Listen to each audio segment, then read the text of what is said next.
You're welcome back. Now, if you just joined us, I've been speaking with a former Minister of Petroleum and one man who's been very, very vocal on the issue of subsidy removal. He said that it is fraudulent to talk about subsidy. Now, I'm talking about Professor Tam David West. Now, Prof, Babangida was a man you worked with, although maybe briefly, but he was once quoted to have said that that petrol was too cheap at 23 kobo per liter, and petrol should not be cheaper than a bottle of Fanta or Coke. A statement which a lot of people also said that Obasanjo made that statement also when he became a civilian president. You were part of. It's nonsense. You also made a statement. No.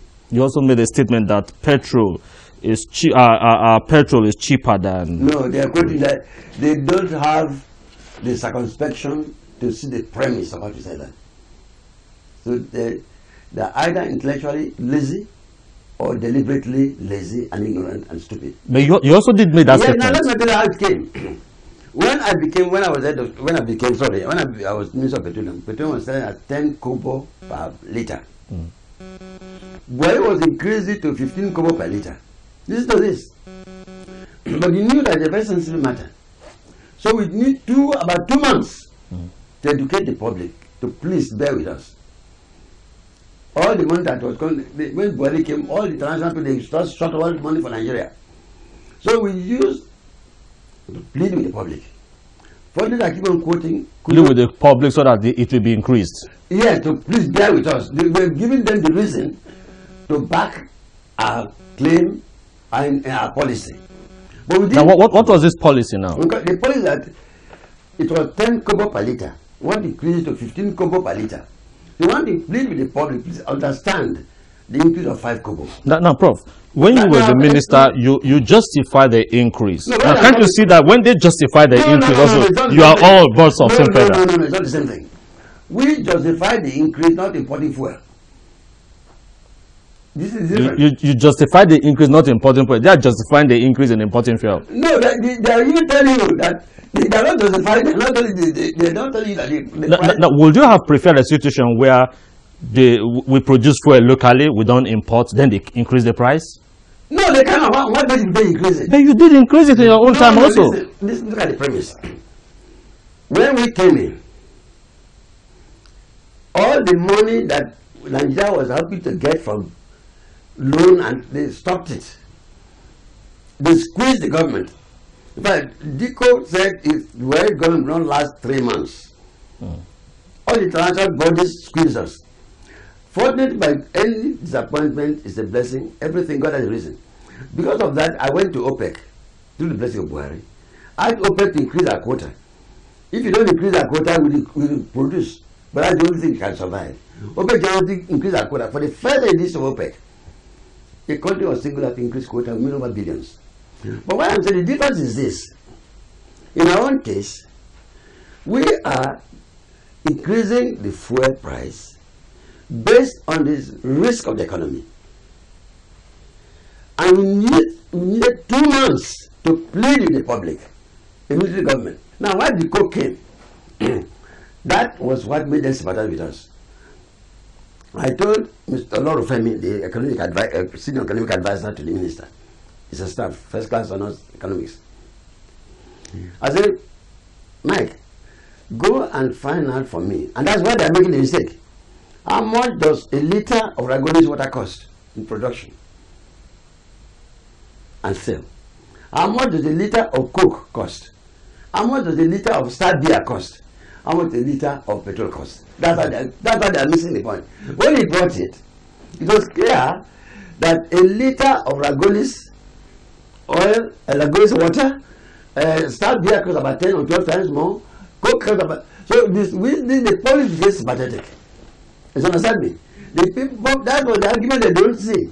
The people became sympathetic and they allowed us. And Buhari said no increase on kerosene. So our own is different. We are during Buhari's time, we are exporting fuel.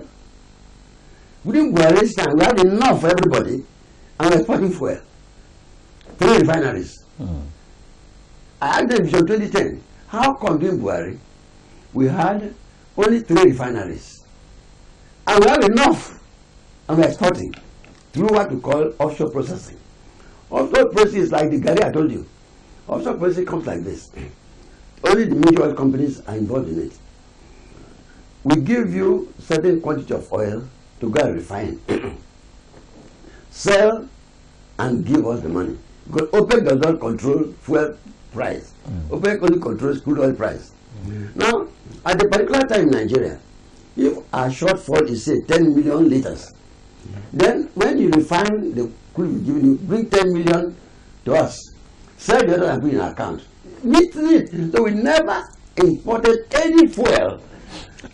So but now they're importing fuel in hundreds of billions. You said that it was deliberate for our refineries to be weakened so that we can keep importing fuel. And recently, the Senate president did say that there's a cabal. So they identified cabal in the oil sector. And if they ask you, as a former minister, do you know about those cabal? Will you be able to help to identify those cabal? Look, why should a lecturer in a university retire? You the one in the government, Senate president, number 3 in the country. President, vice president, Senate president. You said there's cabal. So you said you identified them. Why don't you catch them? So for you to be able to identify, you must have known them. You have known them. So that you cannot identify them and you cannot catch them, and another man is turned around to say refineries are sabotaged, then you're irresponsible. Let me just ask you this. Now, you've been so vocal against this issue of subsidy. It's not there. You said it's not there, but Mr. President that is on the seat now is saying, look, this economy will collapse. Do you want the economy to collapse? No, I want the economy to survive and do the right thing. They said the only way forward is for this to be removed. It's a lie. It's a lie. It's like, I said in one of my articles, in a polygamous family, one of the wives that cannot get a baby, say my other mates charmed me. She cannot go to the gynecologist, that she cannot be pregnant. Now what Mr. President should address himself. He should address himself how? To fight corruption. Even Obama told one of the president to fight corruption and get the economy moving. We stop corruption, the economy will move. Today I've heard the new Waziri, because he said that he are not fighting. Obama said they are not fighting corruption. If we fight corruption, the economy will move. There is no reason why Nigerian workers cannot earn more than up to 40,000 naira a month. 50,000 naira cannot pay. No, Prof, you're also once in charge of the steel sector as a minister. Yes. What happened? What do you think is happening to Ajaokuta Steel? Another Nigerian idiocy and corruption. If you go to Ajaokuta, you see in the book, where I wrote, Ajaokuta manager needed me to go to government to bring more money. I said no. I put in the paper, I will not approve 1 naira for Ajaokuta. Then Ajaokuta stayed there as a monument of Nigerian idiocy. You wrote that as a minister? Yes. As a monument of Nigerian idiocy. And I look, from Ajaokuta to Takpe, less than 100 kilometers. We have, when we live in Takpe, I want to go to Brazil or to import minerals. Where we can beneficiate the one in Takpe. So Ajaokuta was ruined. And how can we get it back on track? Because we need Ajaokuta cannot be back on track. It cannot be back on track? Because the amount we say for the monument, there are no money. First, Ajaokuta. Is it a dead zone? To me, as far as I'm concerned, I said I don't know. Let's go to this way. When Ajaokuta started, there is rivalry between Russia and Britain. How can you have two countries that are fighting themselves to be in the same project? The Russian people came there, and visited. Because they were so broke, they even sold their cameras. And they left the country. So, Ajaokuta around the of Nigeria. But that I will tell briefly. The same thing for unlimited oil. No subsidy.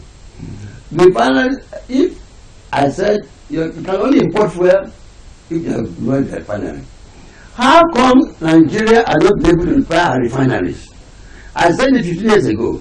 Obasanjo, when somebody had the nationwide strike, but also said so. So why does it take you to repair refineries? They don't need me to repair. I give another example, Nigerian idiocy. after Buhari managing our industry. You have 4 refineries. You said turnaround maintenance. So I said simply, it's like a family getting 4 cars. Sending all the 4 cars to mechanic at the same time and go in your car. Why don't you turn around one after the other? So the 4 refineries will turn around the same time. Yes. Stupidity. But I ask this question. I told the national country, why is it? I'm a scientist. I'm going to find the figures. And I've documents to prove my case. And I'm telling all of them, including Jonathan, to face me on television, not debate to say I'm wrong. Prof, if Mr. President invites you tomorrow to be his special... God forbid. You say you have a blueprint to move the country forward, and it's invites you to give him a blueprint as a special advisor. Listen, to invite you is one thing. To get administrator to work is another thing. You must get conditional administrator to do your job. Can't you give conditions also, like Okonjo-Iweala give conditions to government before her appointment the last time? How did it end? Look, you know what Bolege said some time ago? He doesn't talk to 5 leprous fingers and deaf ears. I mean, I like results. I can't waste my time. Let me tell you, and this I'm sure on television again. When I was Minister of Petroleum, I worked 7 days a week. And my salary was 2,000 less than what I was in university. Yes.